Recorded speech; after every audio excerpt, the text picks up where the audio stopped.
ভারতে ১০০ সশস্ত্র বিদ্রোহের ইতিহাস। আজকের বিষয় হাজং বিদ্রোহ। সময়কাল ১৯৪১ থেকে ১৯৫০।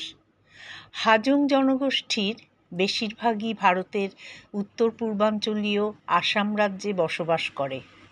এছাড়াও ভারতের মেঘালয় ও বাংলাদেশের ময়মনসিংহ ও সিলেট অঞ্চলেও এদের বাসস্থান দেখা যায়। এরা প্রধানত কৃষিভিত্তিক জীবনযাত্রায় অভ্যস্ত। জানা যায় যে এই জনগোষ্ঠী গারো পাহাড়ে ধান চাষ শুরু করেছিল এবং পরবর্তীতে ভাগ চাষি হিসাবে জমিদারদের তত্ত্বাবধানে কাজ করতে থাকে। হাজংদের সংস্কৃতি, ঐতিহ্য ও ভাষা উত্তর পূর্ব ভারতীয় উপমহাদেশের সঙ্গে সম্পর্কিত।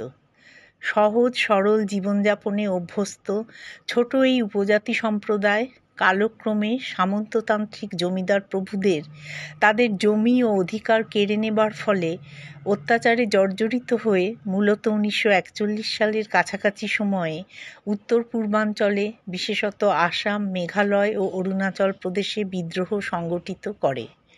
ভাগচাষীদের উপর জমিদারদের শোষণ এবং তাদের অর্থনৈতিক ও সামাজিক অধিকার হরণই ছিল এই বিদ্রোহের অন্যতম প্রধান কারণ। অত্যাচারী জমিদারদের ক্ষমতা থেকে মুক্তি লাভ এবং নিজের জমি ও অধিকার ফিরে পাওয়ার লক্ষ্যে ব্রিটিশ বিরোধী, জমিদার বিরোধী এমন আন্দোলনে অনেক বিখ্যাত হাজং ব্যক্তিত্বরা অবদান রেখেছেন, যেমন কুমুদিনী হাজং এবং যাদুমণি হাজং। এই আন্দোলনে প্রথম শহীদ হন রাশিমণি হাজং। এই কৃষক বিদ্রোহ ১৯৪১ সাল থেকে ১৯৪৯ সাল পর্যন্ত উত্তর পূর্ব ভারত ও বাংলাদেশে কিষাণ সভা নামক একটি সংগঠনের মাধ্যমে সংগঠিত হয়েছিল, যার নেতৃত্ব দিয়েছিলেন সংগ্রামী কমিউনিস্ট নেতা মণি সিংহ।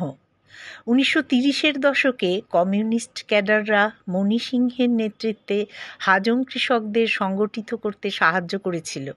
বিশেষত ১৯৪২ এবং ১৯৪৫ সালে কিষাণ সভায় সংগঠিত হাজং ভাগচাষীরা হিন্দু জমিদারদের সামন্ততান্ত্রিক আধিপত্যের বিরুদ্ধে সংগ্রাম করে।